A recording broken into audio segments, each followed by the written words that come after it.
하나님께서 주시는 은혜가 이 시간 가운데 우리 모든 성도님들 가운데 가득히 임하기를 주님의 이름으로 축원합니다.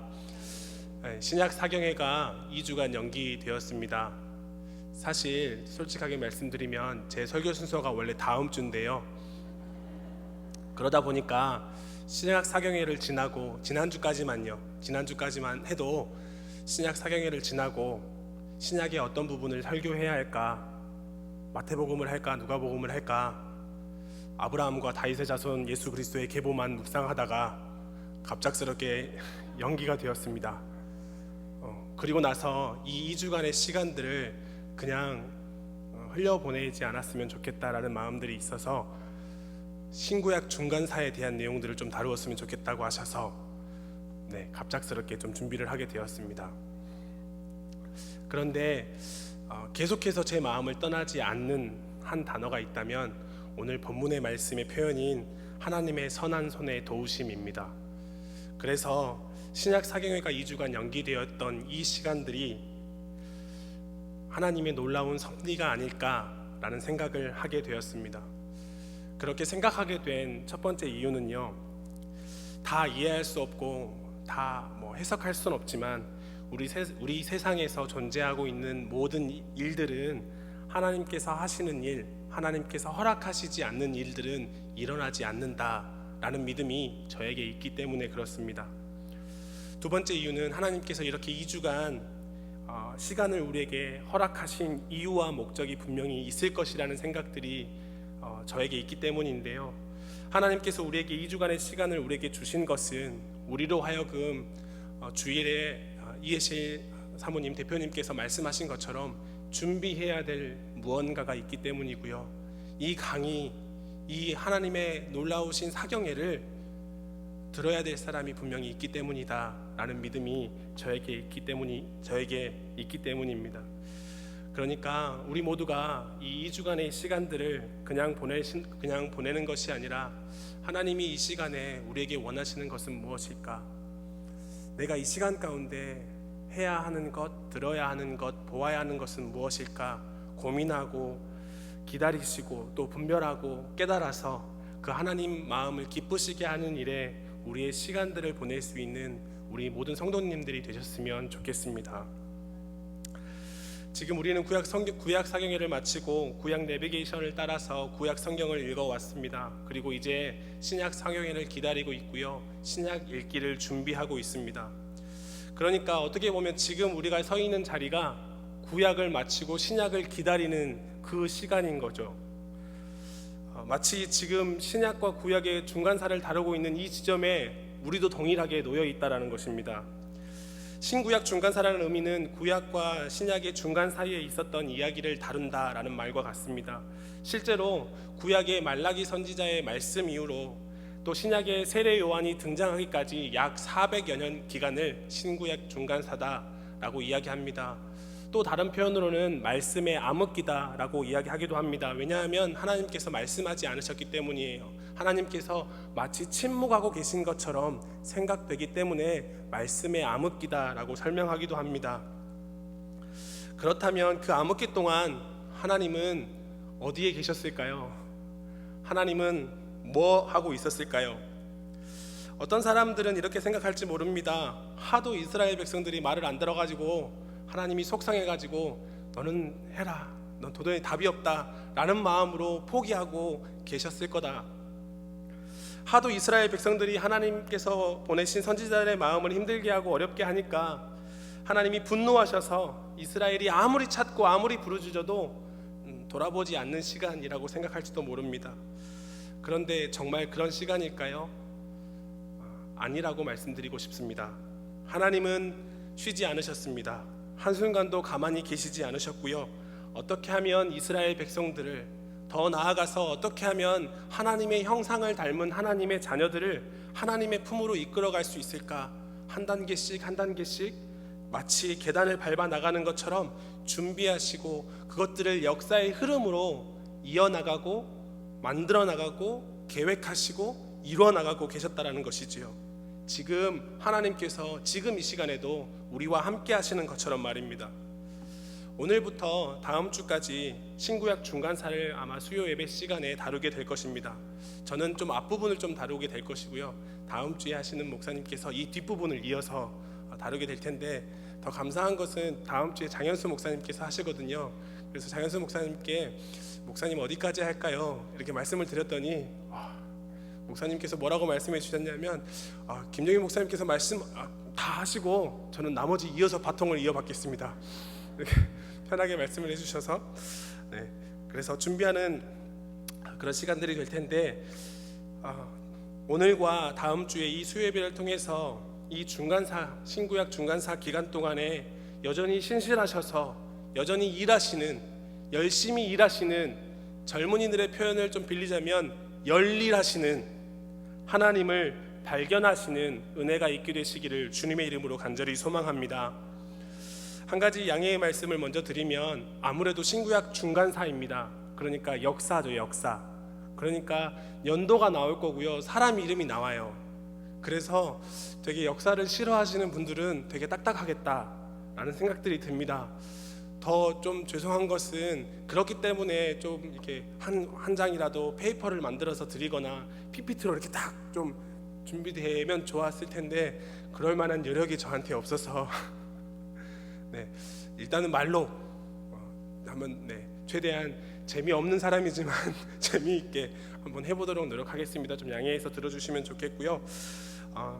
이미 아시는 바와 같이 솔로몬 왕이 주전 931년에 죽게 됩니다. 혹시나 뭐 이렇게 연도수를 잘 기억하려고 하지 마세요. 저도 기억하려고 하다 보니까 막 꼬여가지고요, 어렵더라고요. 그냥 그 정도 그 정도 즈음이구나 이렇게 생각하시면 좋을 것 같습니다. 주전 931년에 솔로몬 왕이 죽게 돼요. 그리고 나서 이스라엘이라는 나라가 두 개로 나눠지지요. 북이스라엘과 남유다로 나눠집니다.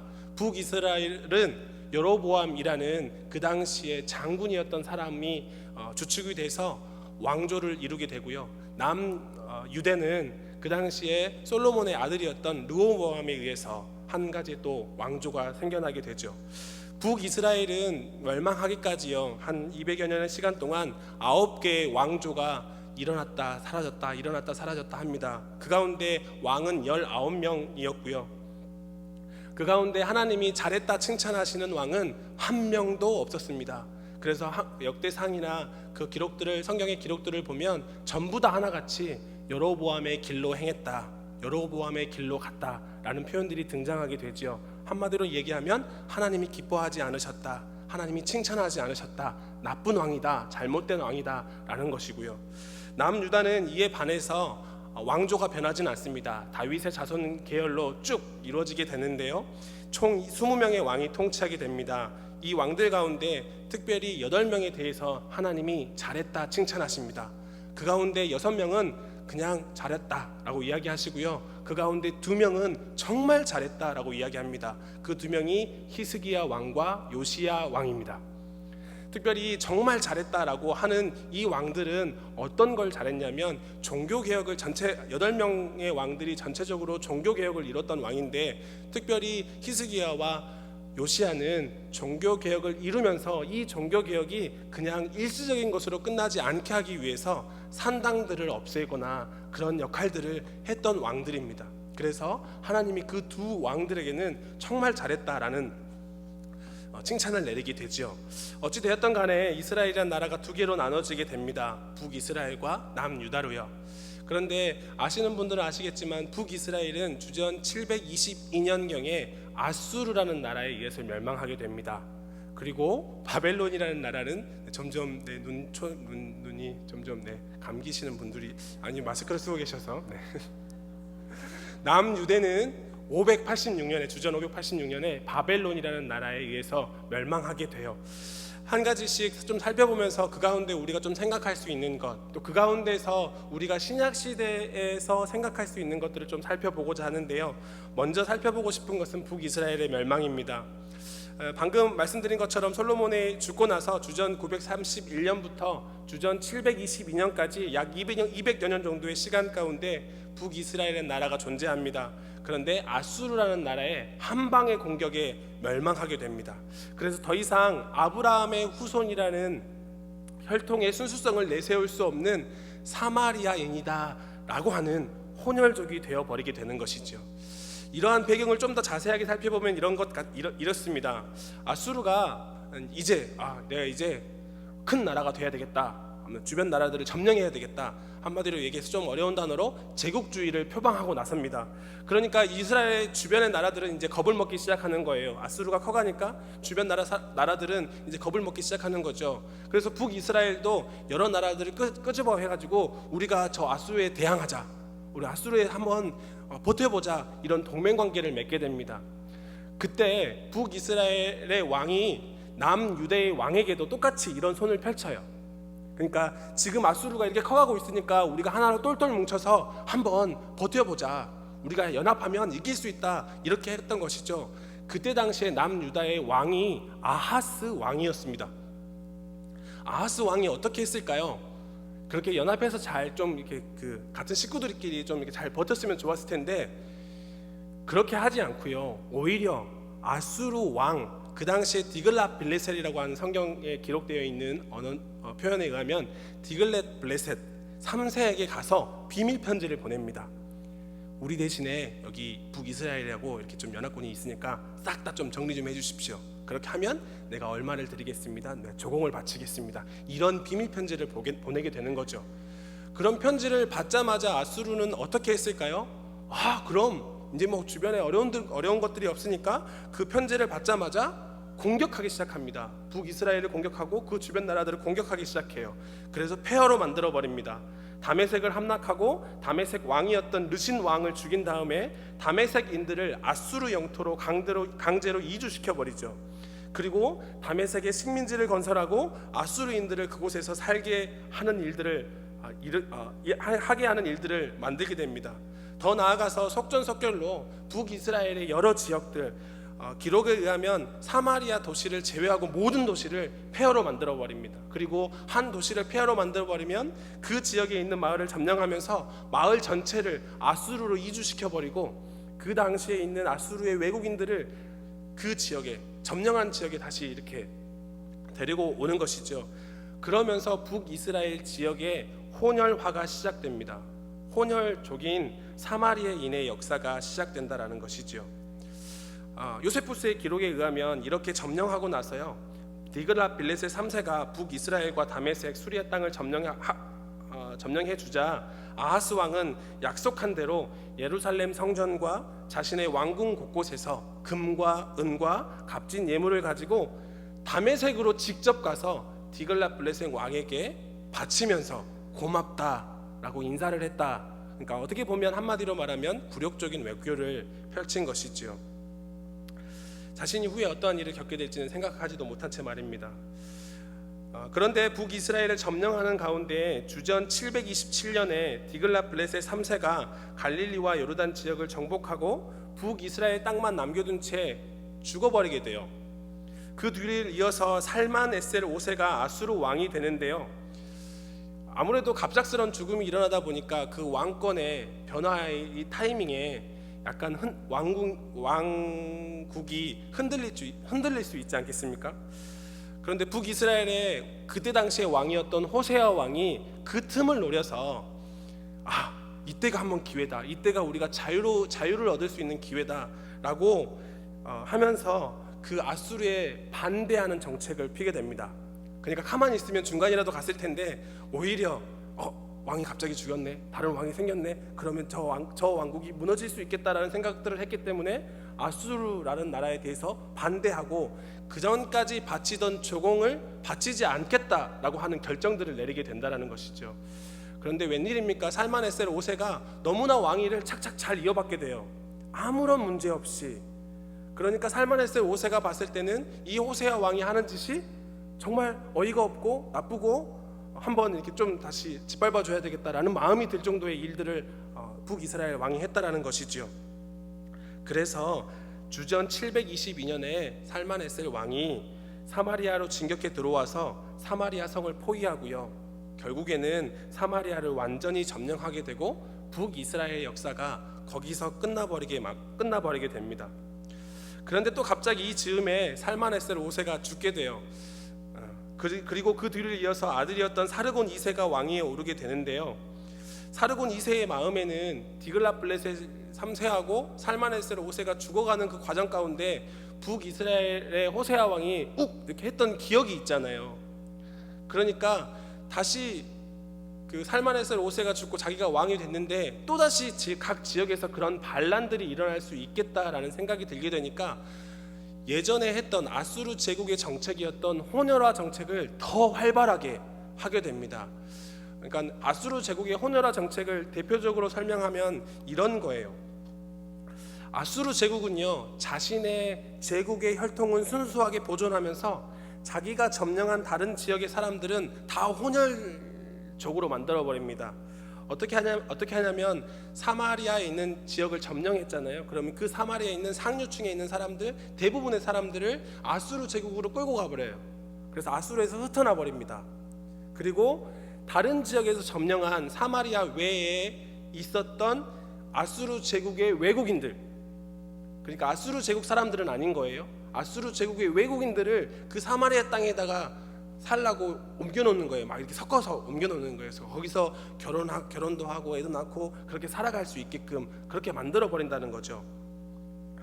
그래서 점점 반란할 동기부여가 사라질 수 있도록 모이고 그런 마음들이 함께 연합되고 그런 마음들이 생기지 않도록 그런 일들을 생긴다는 거죠. 그런데 놀랍게도 이 정책이 반란을 일으키지 못하게 하는 것뿐만 아니라 그 지역 경제 가운데 세금을 걷어들이는 일에 있어서 아주 유효하게 작용했다고 합니다. 그런데 이 가운데 중요한 것은 이러한 혼혈 정책으로 인해서 혼혈애가 계속되었던 사마리아에 대한 사람들의 인식 변화가 심각해졌다는 것이지요. 이때부터 예수님이 오시기까지 722년부터 시작된 거니까 거의 AD 70년까지 생각하면 거의 800여 년 동안 사마리아를 배척하는 일이 생겨나게 됩니다. 경멸하는 일이 생기게 됩니다. 기록에 의하면 만나면 욕했다고 되어 있어요. 만나면 욕했다고요. 그러니까 지독한 욕설을 서슴지 않았다고 되어 있기 때문에 서로의 관계가 좋을 수가 없습니다. 사마리아 사람들은 사마리아 사람 나름대로 어려운 삶을 살았고, 나머지 사람들은 저 사람들은 혼혈족이다, 섞여 있는 사람이다, 섞이지 말라고 말씀하셨는데 섞인 사람들이에요. 그러니까 저 사람들은 노예보다도 못한 사람이다, 그런 취급을 받았던 사람들이 사마리아인이었다라는 것이죠. 사실 이런 반목 관계가 있다 보면 갈등 관계가 있잖아요. 사실 신약 시대에도 이런 유대인들과 사마리아 사이인들의 분열과 반목이 극에 달하였기 때문에 이것을 해결하려는 움직임이 있긴 했습니다. 그 당시에 분봉 왕이었던 헤롯 대왕은 이런 것들 좀 해결해 보려고 헤롯 왕의 아내가 10명이었는데요. 그 중에 한 명을 사마리아인 여인으로 자신의 아내를 삼았다라고 되어 있어요. 그만큼 혼혈 이렇게 결혼 정책을 통해서 그런 것들을 좀 무마시켜 보고자 했다라는 것이죠. 그런데 별로 실효를 거두지는 못했던 것 같습니다. 결국 AD 70년까지도 유대인들은요, 이방인과 마찬가지로 사마리아인들과는 공식적인 교제를 하지 않았습니다. 아마 말씀을 통해서 잘 아시는 것처럼 요한복음 4장 9절에는 사마리아 여인이 등장하지요. 예수님이 묻습니다. 그런데 사마리아 여인이 이렇게 말해요. 사마리아 여자가 이르되 당신은 유대인으로서 어찌하여 사마리아 여자인 나에게 물을 달라 하나이까 하니 이는 유대인이 사마리아인과 상종하지 아니함이러라. 그런 사상이 그 당시에 깔려 있었다는 얘기가 되는 거죠.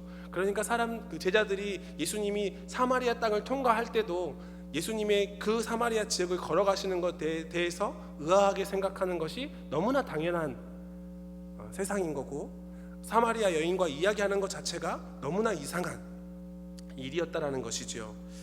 그런데 그 일이 예수님이 등장하면서부터 해결되게 됩니다. 실마리가 풀리게 되는 거예요. 예수님께서 아수르의 제국의 흔적이 되어버린 혼혈족 사마리아인에 대한 사랑을 드러내면서부터 시작되는 것인데요.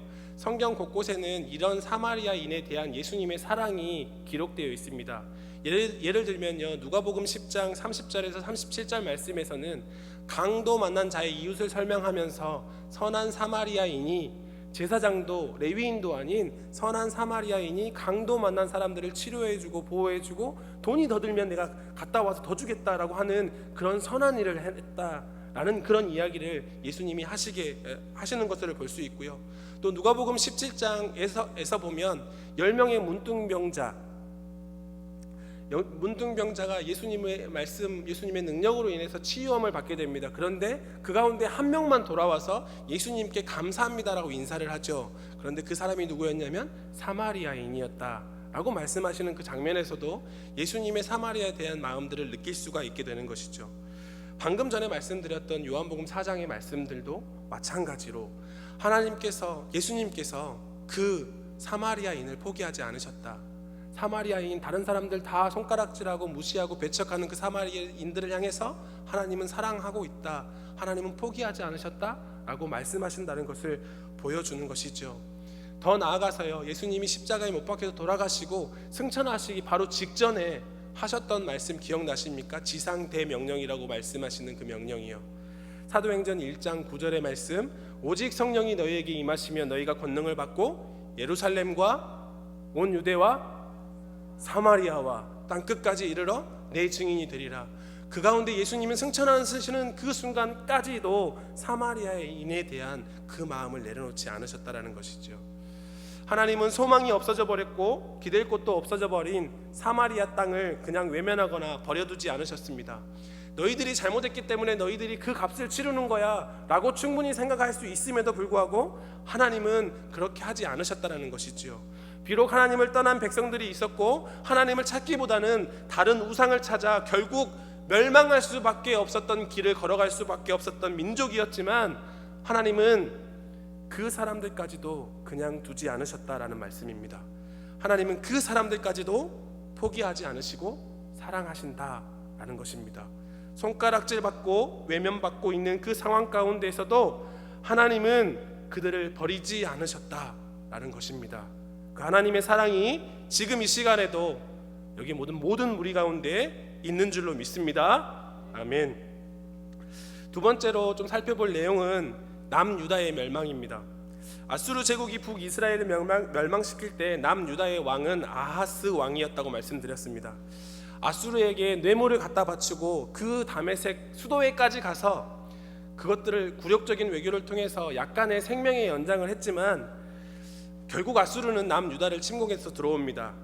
더 이상 남유다의 존재 가치가 있지 않다고 판단되었기 때문인데요. 이런 상황 가운데서 아하스 왕이 죽고요. 그 다음 왕이 히스기야 왕이 왕위에 오르게 됩니다. 아수르는 아하스와 맺었던 약속과는 상관없이 남유다를 쳐들어와서요 20만 명을 포로로 잡아가고 46개의 성을 점령해 버립니다. 그리고 18만 5천 명이나 되는 군인들로 하여금 예루살렘 성을 포위하게 하죠. 누가 봐도 더 이상 소망이 없는 것 같습니다. 남유다는 북이스라엘처럼 멸망할 수밖에 없는 상황이에요. 특별히 이 성경은 그 상황 가운데서 이 아수르 제국이 심리전을 펼쳤다고 기록하고 있습니다. 언어를 잘 얘기할 수 있는 랍사계를 이용해 가지고 그 예루살렘에 그 향수를 불러일으키면서 항복해야 한다, 여기서 굴복해야 된다, 뭐 그렇게 이야기가 나오는데요. 그런데 누가 보아도 아수르가 이길 수밖에 없는 이 전쟁이 남유다의 승리로 끝나게 됩니다. 하나님께서 예루살렘을 지켜주신 것인데요. 성경의 기록에 의하면 예루살렘을 포위한 18만 5천 명이나 되는 아수르 군인들이 하루아침에 죽게 됩니다. 열왕기하 19장 25절 말씀에 이렇게 말씀하는데요. 이 밤에 여호와의 사자가 나와서 아수르 진영에서 군사 18만 5천 명을 친지라. 아침에 일찍이 일어나 보니 다 송장이 되었더라. 하루아침에 18만 5천 명, 그 예루살렘 성벽을 에워싸고 있었던 군인들이 다 죽게 되는 거예요. 이 죽음에 대해서 한 역사가는요, 쥐들이 전염시킨 패스트로 인해서 죽었다 라고 이야기하기도 합니다.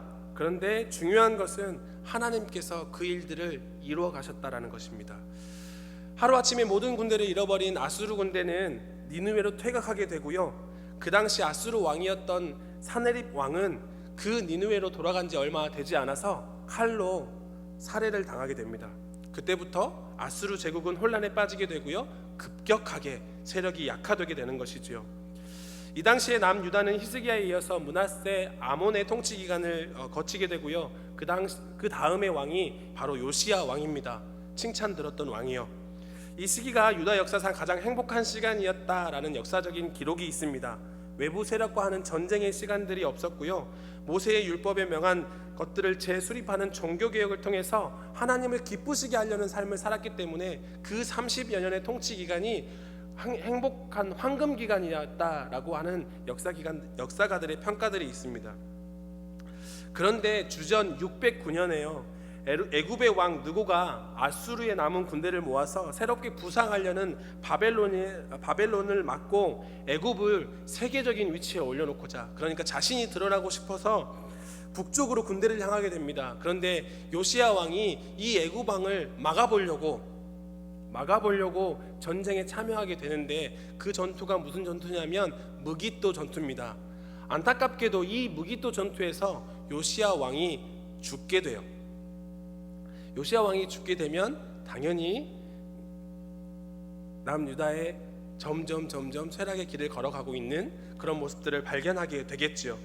애굽도 주전 605년에 그 유명한 갈그미스 전투에서 바벨론이란 나라에게 완전히 패하면서 애굽의 경계까지의 모든 땅을 바벨론에게 빼앗겨 버리는 일들을 있게 됩니다. 그 기세를 모아서 바벨론 왕이었던 느부갓네살 왕이 예루살렘으로 쳐들어오게 되고요. 여호와김 왕에게 굴복을 강요하고 유능한 사람을 골라서 바벨론으로 포로로 잡아가게 됩니다. 이때 잡혀갔던 사람이 다니엘과 세 친구들이에요. 주전 601년에 애굽에서 다시 한번 느고가 바벨론을 향해서 전쟁을 일으키는데요. 이 전쟁에는 애굽과 바벨론이 똑같이 피해를 당하게 돼요. 그래서 둘 다 본 지역으로 퇴각하게 되는데요. 이때 남유다의 왕이었던 여호와김 왕이요, 이 왕도요, 아까 말씀드렸던 북이스라엘의 호세아 왕처럼 정세를 파악할 수 있는 능력이 없었습니다. 그래가지고 바벨론이 아니라 애굽의 원조를 청하게 되는 거죠. 도와달라고. 그래서 바벨론이 볼 때는 완벽한 반역의 행위들을 하게 됩니다. 그래서 느부갓네살 왕이 자신은 여력이 없으니까 일단 아랍, 모압, 암몬 군대를 모아가지고 남유다로 진격하게 해요. 그런데 힘이 없잖아요, 남유다가 지금. 그래서 남유다가 애굽에게 도움을 청하게 됩니다. 그런데 방금 전에 말씀드렸던 것처럼 애굽이랑 바벨론이라는 나라랑 부딪혀가지고 지금 힘이 없어요. 그래서 도와주지 못하는 일이 발생하게 되는 거죠. 그래서 결국은 사면초가의 위치에 놓여놓게 돼요. 결국엔 좀 있다가 느부갓네살 왕이요, 주전 598년에요, 얼마 안 돼서 직접 군대를 이끌고 예루살렘에 쳐들어오게 됩니다. 그래서 느부갓네살 왕이 여호와긴 왕을 포함해서 예루살렘 성전의 보물들까지 챙겨가지고 바벨론으로 끌고 갑니다. 이게 2차 포로인데요, 이때 끌려간 사람이 에스겔입니다. 이렇게 여호와긴 왕을 끌고 가면서 남유다의 왕 자리에다가 요시야의 셋째 아들, 그리고 여호와긴의 삼촌이었던 시드기야를 왕위에 올려놓게 됩니다. 그런데 이 시드기야는 자신이 왕이 되고 싶어서 왕이 된 게 아니라 다른 나라의 왕에 의해서 이렇게 왕 위에 오른 사람이잖아요. 그러다 보니까 그 남유다의 사람들이 이 시드기야를 왕으로 인정하지 않는 거예요. 무슨 상황인지 혹시 이해가 되시나요?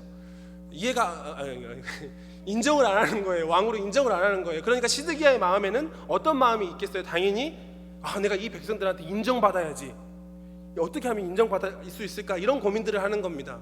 그런 고민들을 하기 때문에 나타났던 정책이 어떤 정책이냐면 바벨론에게 반대하는 정책을 하는 거예요. 옆에서 예레미야 선지자가 그렇게 하면 안 됩니다, 지금은 바벨론에게 엎드려야 합니다, 순종해야, 굴복해야 합니다, 그 시간을 통해서 하나님이 우리를 회복시켜 주실 것입니다, 그런 메시지를 주구장창 하는데도 시드기야의 마음에는 남유다의 왕 사람들에게 인정받아야지 라는 마음들이 너무나 많이 있다 보니까 그런 게 귀에 안 들리는 거예요. 그래서 결국에는 바벨론이 아니라 애굽에게 향해서 도움을 청하는 거죠. 결국엔 잘못된 선택을 하게 된다라는 것입니다. 결국 바벨론은 예루살렘을 마침내 완전히 함락시키려고 군대를 데려오고요, 완전하게 그리고 철저하게 성을 에워싸 버립니다. 음식이나 물이 단 하나도 들어갈 수 없도록 성을 에워쌌다고 기록하고 있고요, 결국 18개월 동안 그렇게 에워싼 결과 거기 안에서 죽음이 일어나게 되고, 성경에 기록된 대로 보면 자식을 삶아서 먹는 일까지 일어났다고 기록되어 있을 정도니까 얼마나 그 상황이 피폐한 상황인지, 엄청난 상황인지 알 수 있었다는 거죠. 결국 시드기야 왕은요, 자신의 아들이 죽는 것을 바라보고 두 눈이 뽑힙니다. 그러니까 자기가 마지막으로 이 세상 가운데 봤던 것이 자기의 아들이 죽는 거였어요. 그리고 나서 끌려갑니다. 바벨론으로. 그래서 죽는 날까지 감옥에 살다가 죽어요. 시드기야 왕은요. 왕이 이런 정도였으니까 예루살렘 땅이 얼마나 초토화가 됐을지, 그 당시에 사람들이 얼마나 힘든 삶을 살았을지, 성전이 얼마나 피폐하게 무너졌을지 너무나 생각해봐도 너무나 당연한 거죠. 그런데 바벨론이라는 나라는요, 중앙 집권화 정책을 폈던 사람이에요. 그러니까 할 수만 있다면 다 수도에다가 중요한 것들을 다 모아놨던 거죠. 점령하니까 그 도시를 점령했을 때 유능한 사람들, 똑똑한 사람들, 대부분의 사람들을 다 바벨론이라는 나라를 끌고 가서 포로로 삼아버립니다. 그리고 남은 거기 사람은 소수의 포도 농사만 하는 사람들만 남겨놨다고 기록하고 있습니다. 이것이 남유다 예루살렘의 마지막 모습입니다. 이렇게 남유다의 역사적인 기록도 마무리된 것이죠. 그런데 이렇게 이스라엘 백성들이 성전도 무너져 내리고 더 이상 고향 땅으로 돌아갈 수 없는, 마음대로 내 자유로운 삶을 살아갈 수 없는 그런 포로 신분을 살아가고 있기 때문에 제사를 드릴 수 없는, 예배를 드릴 수 없는 상황에 처하게 돼요. 자기 자신이 포로의 신분이기 때문에 자기 마음대로 동물을 잡아 죽이거나 이렇게 할 수 있는 상황들이 아니게 되는 거죠. 더 이상 성전이 없어졌기 때문에 가서 예배 드릴 수 있는 곳이 사라졌다는 것입니다. 그렇게 해서 생겨난 것이 회당입니다. 회당. 이 회당이 신약 시대의 어떤 사상이나 배경들을 이해하는 데 정말 중요한데요. 그러니까 회당은 이스라엘 땅에서 먼저 시작된 것이 아니라 이방 땅에서 먼저 시작이 됐어요. 더 이상 고향에 돌아갈 수 없고 더 이상 성전에서 예배할 수 없는 사람들이 그래도 하나님을 예배하고 싶어서 모여서 만든 것이 뭐라고요? 회당이라고요. 그러니까 이전까지는 성전에서 희생 제사로 동물들을 죽여가면서 예배를 했던 방식에서 이제는 말씀과 기도로 예배의 방법 바뀌어지는 그런 시간들을 경험하게 된다는 것이지요. 더 나아가서 성전이 무너지기 전까지 각 레위 지파 사람들은 각 지역에 흩어져 살았습니다. 그래서 각 지역마다 제사를 어떻게 할 건지, 예배를 어떻게 할 건지 지도하고 인도하고 그런 것을 이끌어갔던 사람인데요. 더 이상 포로의 생활 때는 그런 것들을 봐주지 않을 거잖아요. 그러니까 레위 사람들이 있는 곳도 있고 없는 곳도 있고 이런 일이 발생하게 된다는 거죠. 그러니까 더 이상 레위 지파 사람들이 신앙을 인도하거나 지도하는 일이 발생하지 않게 됩니다. 더 이상 회당에서 모여서 제사를 드리는 담당하는 사람들이 어떤 것도 할 수 없는 상황에 처하게 된 거죠. 그렇기 때문에 회당에서 예배를 드릴 때는 회당장을 중심으로 하는 예배가 이루어지게 되고요. 회당법이 만들어졌는데 그 회당법에 의하면 52개의 두루마리, 구약의 율법서를 52개의 두루마리로 만들어서 그 회당 한쪽에 방에다가 칸을 만들어서 넣어두고요. 오늘이 예를 들어서 주일인데 20번째 두다 그러면 20번째 두루마리를 갖다가 예배 드릴 때 찬양하고 기도하고 그 두루마리를 읽는 거예요. 그리고 나서 어떻게 하게 되어 있냐면 이 말씀을 해석해 줄 수 있는 사람이 있습니까? 라고 묻게 되어 있대요. 이런 것이 예배 형태가 됐다라는 거죠. 이런 것이 회당의 모임이 됐다라는 것입니다. 그런데 이런 혜택을 본 사람이 누구일까요? 바로 예수님이신 거죠. 바로 사도 바울이 된 거죠. 이렇게 예배드리는 모임, 이렇게 말씀을 읽고 말씀을 해석해 줄 수 있는 사람을 찾게 되는 이 예배 형태가 만들어진 것이 그냥 우연의 일치가 아니라 예수님이 등장하고 사도 바울이 등장하고 복음이 전파되는 데 있어서 베이스적인 역할들이 이루어지게 되었다는 것이죠. 성전 중심의 제사에서 회당 중심의 예배로 바뀌어지게 됐다는 것이고요. 이런 회당은 신약 시대의 중심적인 역할을 하게 된다는 얘기가 되는 겁니다. 이런 포로로 끌려갔기 때문에 자신이 원하는 곳이 아니라 다양한 곳에 다양하게 흩어지게 되는 것이고요. 그 흩어진 곳에서 회당들이 모여지게 되고 그 회당들 가운데서 말씀이 풀어지고 복음이 전달되어지는 그 일들의 베이스적인 역할들이 이때 시작되게 되고 이루어지게 된다는 얘기가 되는 겁니다. 회당의 성립 조건은 다음과 같다고 합니다. 율법을 아는 건강한 청년 10명만 있으면 만들어질 수 있다고 해요. 그 10명의 기준은 아브라함의 의인 10명만 있으면 나라가 멸망하지 않는다라는 그런 생각들이 있어서 10명만 있으면 회당을 만들 수 있고 그 회당에서 회당장을 뽑고 이렇게 그런 일들을 예배를 드릴 수 있게 된다는 것이죠. 그러니까 신약 성경을 읽으시다가 회당이 등장했다 그러면 그곳에는 어떤 회당에 대한 표현이 등장했다 그러면 그곳은 어떤 곳인가요? 건강한 율법을 아는 청년들 10명이 이상이 있다라는 곳이니까 되는 거죠. 그러니까 유대 공동체가 형성이 되어 있는 곳이다 라는 것을 우리가 알 수 있고요. 예를 들어서 회당이 여러 개다, 그 지역에 울산에 회당이 여러 개다 그러면 그만큼 율법을 아는 건강한 청년들이 많이 모여 있다라는 것이 되는 것입니다.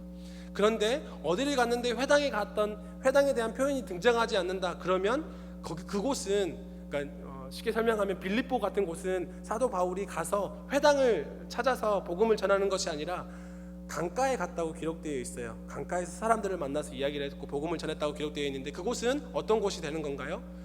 건강한 율법을 가진 청년들이 모인 그런 모임들이 없는 곳이다, 연약한 곳이다, 유대 공동체가 모이지 않는 곳이다 라고 생각할 수 있다는 것이죠.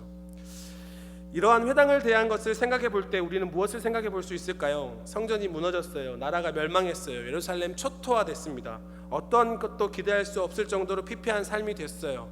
아무것도 모르는 지역에 와서, 문화도 다른 곳에 와서 포로의 삶을 살아갑니다. 물론 선지자의 말씀을 기억하는 사람들은 이 70년의 기간이 지나가면 돌아갈 수 있을 것이다라는 자그마한 소망을 가지고 살아가겠지만 그것조차 없는 사람한테는 단 1%의 희망도 존재할 수 없는 삶이 그들의 삶이었다라는 거예요. 그런데 그 가운데 하나님은 일하셨다라는 겁니다. 하나님의 방법으로 신약의 삶들을 준비하셨어요. 신약의 삶을 이루어내기 위해서 그 바탕의 밑그림을 하나님은 하나님의 방법으로 이루어 가셨다는 겁니다. 창조 때부터 계획하셨던 그 예수 그리스도를 통한 구속의 사건들이 이루어지기 위해서, 신약의 사건들이 그대로 신약의 사건들처럼 이루어지기 위해서 하나님은 그 밑작업들을, 회당이라는 것들을 만들게 하시고 그 회당에서 예배드리게 하시고 말씀과 기도의 그 예배의 방법들을 바꾸면서까지 하나님은 준비하고 계셨다라는 것입니다. 눈으로 보이지 않는 암흑기라고 할지라도, 내 마음속에 기댈 것이 없는 그러한 상황에 처해 있다 할지라도 하나님은 여전히 일하시고 계셨다라는 것입니다. 하나님의 일들을 꾸준히 지속적으로 변함없이 이뤄나가고 계셨다라는 것입니다. 이러한 하나님이 지금 우리와 함께 하시는 줄로 믿습니다. 그 하나님과 함께 오늘 하루도, 내일도, 일주일간의 삶도, 신약 사경회가 시작하는 그때까지의 삶도 살아내시고 버텨내시는 우리 모든 성도님들이 되시기를 주님의 이름으로 축원합니다. 네, 이렇게 남유다를 멸망시켜서 의기양양했던 바벨론 왕국은요, 의외로 70년 만에 제국의 문을 닫게 됩니다. 바로 느부갓네살 왕 이후로 그 뛰어난 왕이 등장하지 않기 때문인데요. 느부갓네살 왕이 죽고 나서 그 다음의 왕을 이었던 사람이 느부갓네살 아들이었던 마르둑이라는 사람이에요. 그런데 이 마르둑은 그 메부니까 설명하기 어렵지만 메부이었던 네리글리사라는 사람에 의해서 살해되게 됩니다. 그리고 네리글리살 사람이 죽고 나서 그 사람의 아들, 그러니까 네리글리살이라는 사람의 아들 라바시 마르둑이라는 사람이 왕위를 계승하게 되는데요. 몇 개월 만에 이 라바시 마르둑이라는 사람도 신하들에 의해서 암살당하게 돼요. 그러니까 지금 그 나라의 정세가 어떤 정세일지 좀 예상이 되죠. 그리고 나서 왕조가 느부갓네살 왕조에서 마르둑을 암살한 나보니누스의 가문으로 옮겨나가게 되는데요. 사실 이 나보니누스의 가문은, 이 사람은요, 정치에 별로 관심이 없었던 것 같아요.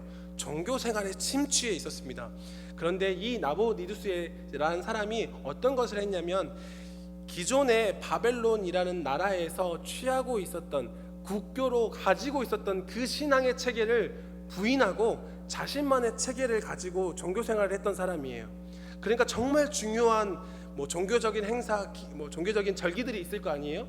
그런 것들을 다 무시하고 그냥 자기만의 종교 생활을 했다는 거죠.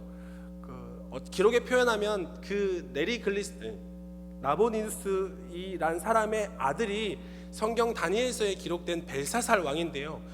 자기가 죽기 전에 벨사살이라는 아들에게 너가 지금 통치하고 있어. 나는 좀 종교생활을 하러 갔다 와야 되니까 통치하고 있어라고 맡겨놓고 10년 동안 아라비아 사막에 갔다라는 기록도 되어 있다고 합니다. 그러니까 그만큼 나라의 정치에는 관심이 없었던 거죠. 그런 아버지가 있었으니까 벨사살 왕은 어떤 아들이었을까요? 정치에 관심이 있었을까요? 없었을까요? 없었을 겁니다. 그러니까 그 바벨론 왕국의 방금 벨사살 왕은 다른 나라가 쳐들어오는 그 상황 가운데에서도 성경의 기록에 의하면 뭐 하고 있었냐면 술 파티를 하고 있었던 거죠. 관심이 없으니까요.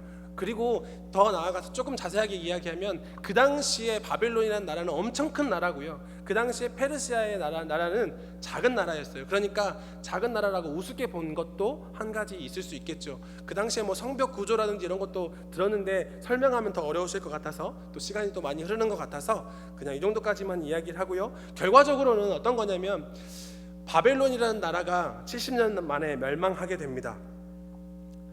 그런데 이 70년 혹시 이야기 들으면 생각나는 또 단어가 있지 않습니까? 네, 포로 생활이 몇 년 만에 끝난다고요? 70년 만에 끝난다고요. 바로 하나님의 말씀대로 70년 만에 바벨론이라는 나라가 페르시아에서 완전히 멸망당하게 돼요. 페르시아는 그렇게 화려했던 바벨론 성을 모두 파괴하고요, 성벽을 허물어 버리게 되는 거죠. 사실 이 상황 속에서 페르시아는 원래 바벨론을 상대할 만한 힘을 가지고 있지 않았습니다. 원래라도 싸우면 페르시아가 당연히 져야 되는 상황이에요.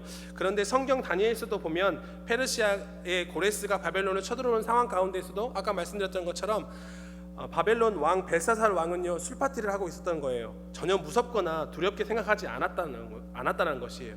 질 것이라고 생각하지 않았다는 것이에요. 그런데 군대를 이끌고 한번 쳐들어왔던 공격을 통해서 바벨론이 무너지게 되는데요, 그 가운데 역사적인 기록에 의하면 그 안에 있었던 어떤 분들은 조로아스터 교회 사제라고 이야기하고요, 또 어떤 기록에 의하면 그 당시에 그 바벨론 제국이 섬겼던 마르둑이라는 신, 아들 이름이 좀 비슷하죠. 똑같죠. 그 신을 섬기는 제사장이 그 벨사살 또 그 아버지에 대한 반감을 품어가지고 그 비밀문을 열어주게 돼가지고 술파티하는 그런 현장을 열어주게 돼서 한 방에 그냥 질 것이라고 생각하지 않았던 그 전쟁에서 바벨론이 페르시아의 한 번의 공격에 그냥 멸망하게 되는 것이죠. 그만큼 폭풍의 시간을 보내고 있을 때 전혀 생각하지도 못했던 방법으로 페르시아가 바벨론을 점령하게 됩니다.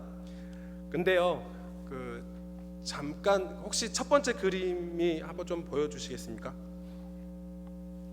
여기 그림이 있는데요. 이건 페르시아 제국 준비를 안 했. 네, 아닙니다. 네, 제가 사진을 안 올렸나 봐요.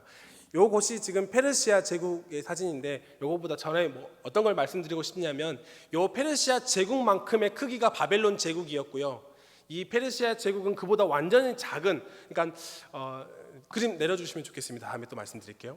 그러니까 그냥 우리나라로 설명하면 우리나라의 대한민국의 크기가 바벨론이라는 크기를 생각하면 좋을 것 같고요, 그 당시에 울산만한 크기가 페르시아 제국이라고 생각하면 좋을 것 같습니다. 그러니까 대한민국이라는 나라가 전체랑 울산이라는 나라가 싸우면 누가 이길까요?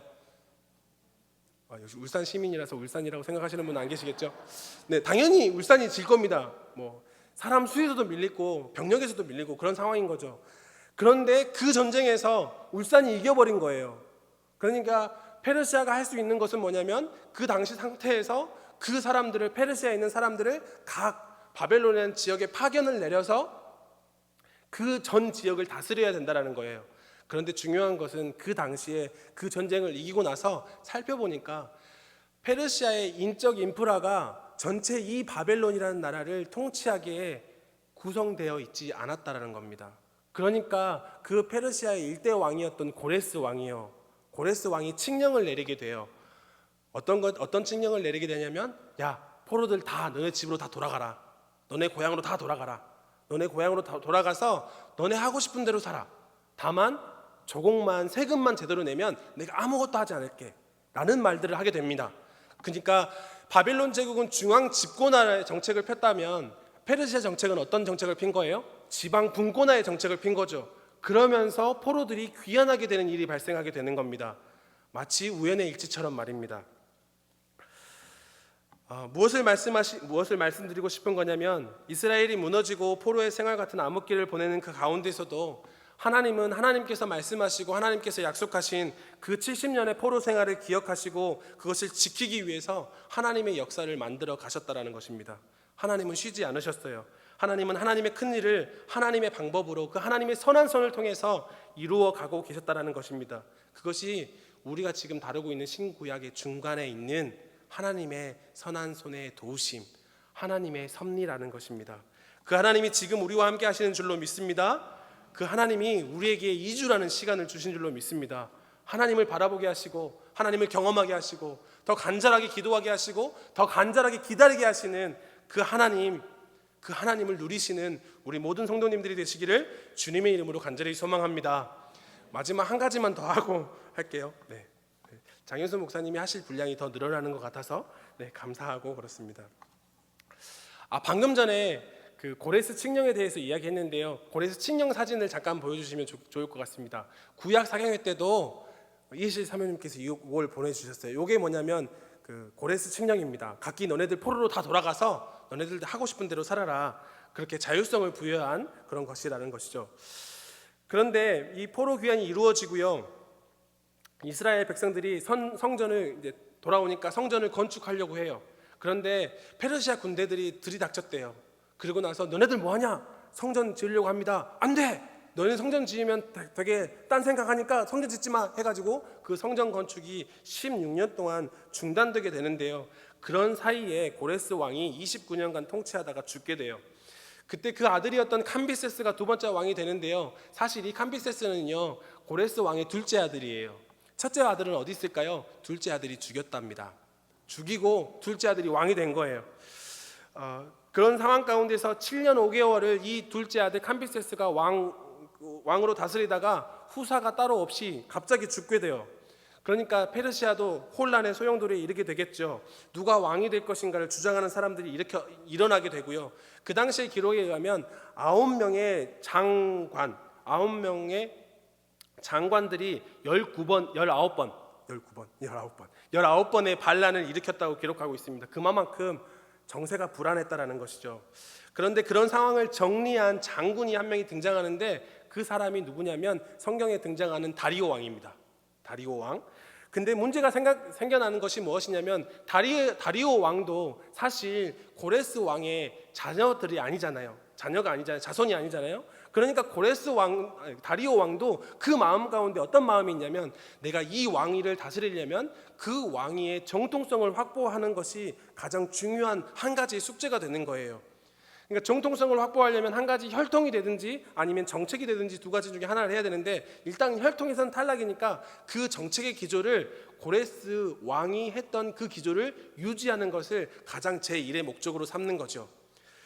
그런 상황 가운데서 어떤 일이 벌어지게 되냐면 학개스가랴가 포로 귀환을 하게 되고요. 그 상황 가운데서 다시 성전 건축을 지으려는 움직임이 일어나게 됩니다. 다시 페르시아 군대가 들이닥쳤죠. 너네들 뭐하냐? 성전 건축 짓습니다. 하지 말라고 했는데 왜 했냐? 이거 고레스 왕이 하라고 한 겁니다 라는 말이 되는 거예요. 그래서 그것을 그대로 다리오 왕에게 보고가 되고요. 다리오 왕은 그것이 고레스의 칙령에 기록되어 있는 것을 확인하니까 어떻게 해야 되는 건가요? 당연히 정책의 기조를 유지시켜야 되기 때문에, 그래야 자기의 정통성이 유지되기 때문에 됐으니까 지어 라고 이야기되는 것이죠. 그렇게 해서 성전 건축이 학계를 통해서 스룹바벨 통해서 성전 건축이 이루어지게 되고요. 그 성전이 스룹바벨 성전이 되는 겁니다. 하나님께서 그때에 맞춰서 왕들을 바꾸시고 그때에 맞춰서 성전 건축이 일어나게 하시고 그때에 맞춰서 모든 일들이 순적하게 이루어지게 하셔서 하나님의 일들이 분명하고 정확하게 빈틈없이 일어나게 하시는 것이죠. 그런데 이런 페르시아에게 있어서 한 가지 골칫거리가 있었습니다. 그게 뭐냐면 사진, 아까 처음에 보여주셨던 그 사진 보여주시면 감사하겠습니다. 사진. 요게 페르시아 제국인데요. 그 성도님들이 보실 때 이쪽 왼편 끝쪽에 보이면 한쪽에 이렇게 약간 좀 톡 튀어나와 있는데 그 빨간색 그 배경 안에 들어가지 않는 부분이 있습니다. 그 부분이 어디냐면 그리스예요. 그리스. 점령이 안 됐다는 뜻이죠. 사실 영토의 크기나 인구수, 전쟁에 필요한 물자로 봐서 페르시아하고 그리스가 싸우면 누가 이겨야 될까요? 당연히 페르시아가 이겨야 되겠죠. 울산하고 대한민국이 싸워서 대한민국이 이렇게 이기는 것처럼요. 그냥 생각만 하면 그렇습니다. 그런데 이 전쟁에서 누가 이길까요? 그리스가 이겨요. 그리스가. 주전 492년에 이 페르시아 군대를 이끌고 그리스를 침략에 들어갑니다. 그런데 한 번도 치지 못하고 300척이나 되는 그 해군을 한 방의 폭풍 때문에 날려버리고 다시 돌아옵니다. 2년 만에 490년에 다시 침략하게 돼요. 그런데 이 전쟁 가운데서 그리스가 이겨버려요. 이 가운데서 일어났던 일화가 그리스의 병사가 42.195km를 뛰어가서 우리 그리스가 승리했습니다라고 외쳤던 그 전쟁인데요. 그 지역 이름을 따서 마라톤 전쟁이라고 합니다. 도저히 질 수 없는 전쟁을 진 게 된 거죠. 그 전쟁에서 다리오 왕이 져요. 그렇게 두 번 지고 나서요, 다리오 왕이 화병이 생겼는지 곧바로 죽게 됩니다. 그 뒤를 이어서 왕이 된 왕이 아하수에로 왕입니다. 많이 들어보셨죠? 아하수에로 왕. 에스더서의 주인공이 되는 1장 1절부터 시작되는 그 주인공이 되는 아하수에로 왕인데요. 이 아하수에로 왕 때 다시 그리스를 침략하거든요. 그런데 누가 이길까요? 그리스가 이겨요. 그러면서 페르시아가 점점 힘을 잃게 되는 거예요. 사실 이 부분만 좀 하고 마치면 좋을 것 같은데요. 아하수에로 왕이 페르시아를 통치하고 있을 때 가장 영토가 넓었다고 합니다. 에스더 1장 1절에서 보면 인도로부터 구스까지 127지방을 다스리는 왕이었다고 하는데요. 이 지도로만 봐서도 정말 엄청난 곳을 다스리는 왕이었어요. 그런데 그 왕이 잔치를 벌입니다. 그 잔치가 6개월 정도 잔치를 벌였다고 하는데요. 그 잔치가 어떤 잔치였냐면, 이제 그리스를 한번 쳐들어가 봐야 되겠다라고 해서 각 127지방에서 군대들을 모아서 전쟁을 치르기 전에 하는 잔치였던 거예요. 그러니까 성격이 어떤 잔치가 되는 거예요? 이제 한번 우리가 전쟁에서 한번 이겨보자, 힘을 북돋아보자, 힘을 모아보자, 이런 잔치가 된 거죠. 6개월 정도 잔치가. 그러니까 무엇보다도 중요하게 여겨지는 것이 명령이 되는 겁니다. 전쟁에 나가야 되고 그 전쟁의 사기를 북돋아야 되는 그런 타이밍에 있게 되는 거죠. 그런데 한참 잔치를 벌이다가 아하수에로 왕이 실수를 하죠. 왕후 보고 좀 오라고 얘기합니다. 지난번 가을 여행 때 제가 수요 예배 때 여기서 그 에스더의 본문으로 이 상황에서 아하수에로 왕이 와스디 왕후에게 좀 힘든 그런 말을 했을 것이다라는 역사적인 기록이 있다고 말씀드렸는데, 간단하게 다시 말씀드리면 그 모든 신하가 보는 앞에서 자신의 낯을 이렇게 보여주는 그런 일을 했을 거다라는 그런 야사 아닌 야사들의 기록들이 있습니다. 아무튼 그런 일들이 일어나게 되는 거죠. 당연히 와스디 왕후가 당연히 난 못하겠다라고 이야기하게 됩니다. 근데 지금 상황이 어떤 상황이라고요? 전쟁을 준비하고 명령이 정말 중요한 시기가 되는 거고, 나가서 죽으라고 하면 죽고 이렇게 명령을 순종해야 되는 그런 상황 가운데서 이런 일들이 벌어졌다는 거죠. 그러니까 사람들이 일어나게 되는 거예요. 지금 이것을 무시하게 되면 이 전쟁 망합니다. 이 전쟁 어떻게 합니다. 이 전쟁 힘들어집니다. 라는 일들이 이루어지게 되는 거죠. 그러니까 아하수에로 왕이 어떻게 하게 돼요? 그 와스디 왕후를 폐위시키게 되는 거죠. 어떤 상황인지 좀 이해가 되시죠? 그리고 나서 아하수에로 왕이 그 군대를 이끌고 그리스를 쳐들어갑니다. 근데 어떻게 됐다고요? 졌어요. 완패하게 돼요.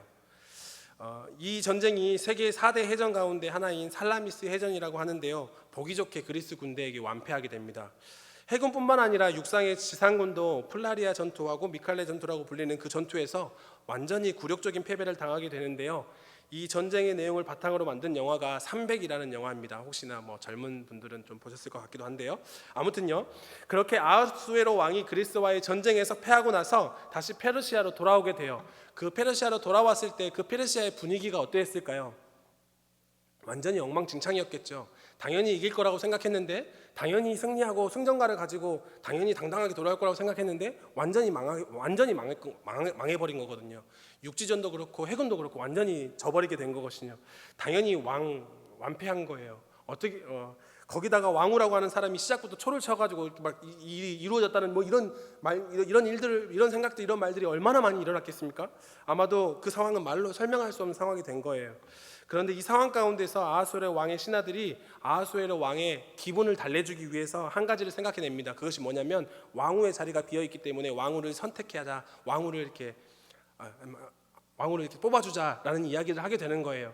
그런데 그 당시에는 원래 귀족 가문에서만 왕후를 선택하게 되어 있다고 합니다. 귀족 가문에서만요. 7대 귀족 가문에서만 취하게 되는데, 그 당시는 상황이 너무 특별하고 왕에게 약간 선물처럼 그렇게 해주고 싶으니까, 왕후여, 왕이시여, 아무 사람이나 이쁜 사람 한 명 뽑으십시오, 이렇게 된 거예요. 그렇게 해서 선택된 사람이 누구라고요? 에스더입니다. 그러니까 아하수에로 왕이 전쟁에서 승리하고 돌아왔다거나 전쟁을 일으키기 위해서 병력들을 모으고 또 6개월간의 장치 가운데 왕후를 부르고 그 왕후가 나오지 않아서 폐위가 되고 일어난 모든 일련의 과정을 거치고도 다시 왕후를 선출하는데 7개의 귀족 가문에서만 왕후를 뽑았다면 에스더는 왕후가 될 수 있는 거예요? 없는 거예요? 될 수가 없는 거죠. 이 모든 상황들이 너무나 톱니바퀴처럼 딱 맞아떨어져야 왕후가 될 수 있었다는 얘기가 되는 거예요. 이 모든 것 가운데 한 개라도 어긋나 버렸다면 에스더는 왕비가 될 수 없었다는 거죠. 그런 상황 가운데 에스더가 왕후가 되었습니다. 그 가운데 성경 에스더에서 기록되고 있는 그 모르드게의 일, 하만의 일들이 기록되고 있고요. 유대인들을 구원하시는 하나님의 놀라운 섭리가 그 가운데 들어있다라는 것이죠. 이 모든 일들은 사실 우연이라고 하기에는 너무 정확한 타이밍에 일어나는 일들입니다.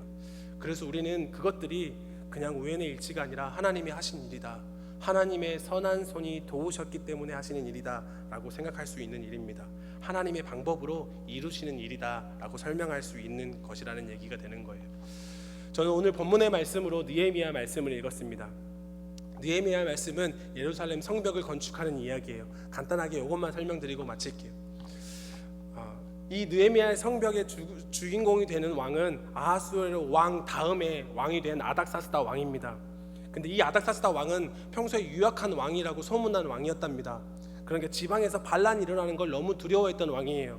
그러니까 할 수만 있다면 아닥사스다 왕은 저기 애굽이나 다른 지역에서 이렇게 쳐들어올 때 중간에 이렇게 좀 성들이나 그런 것들이 좀 있으면 좀 시간이 걸리잖아요. 그 시간을 점령하고 그 성을 점령하고 또 점령하고 와야 되기 때문에 그런 시간들이 좀 벌 수 있잖아요. 그런 게 고민이었던 사람이 아닥사스다 왕이었던 거예요. 그런데 그 가운데서 한 사람이 보이게 되는 거죠. 자꾸 저기 예루살렘을 향해서 눈물 흘리는 사람, 바로 느헤미야입니다. 느헤미야에게 물어요. 너 뭘 원하니? 나 저기 가서 성벽 짓고 싶습니다.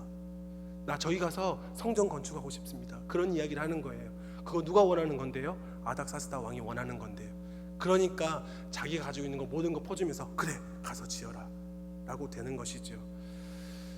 어떻게 보면 우연이라고 생각할 수 있는 일입니다. 어떻게 보면 정말 우연의 일치처럼 이루어지는 일이라고 생각할 수 있을 것 같습니다.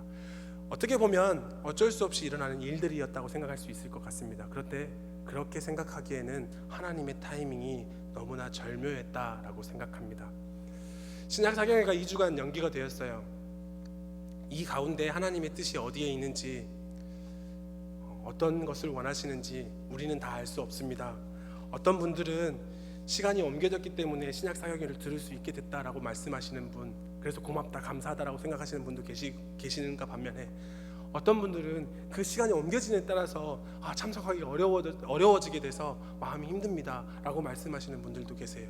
그래서 어떤 것이 하나님의 뜻입니다 라고 섣불리 이야기하기에는 너무나 조심스럽다라는 것이죠. 그런데 분명한 것, 그런데 확실한 것, 하나님은 지금도 일하신다라는 것입니다. 하나님 지금도 분명히 우리에게 가장 알맞는 것으로 하나님의 때 하나님의 방법으로 이루어 가시기를 원하시고 있다라는 것입니다. 그것을 기억하시는 우리 모든 성도님들이 되시기를 주님의 이름으로 간절히 소망합니다. 그 하나님의 손을 힘입어 오늘을 살아내시고 그 하나님의 선한 도우심을 통해서 우리에게 주어지는 어렵고 힘든 이 모든 과정들을 이겨낼 수 있는 우리 모든 성도님들이 되시기를 주님의 이름으로 간절히 소망합니다.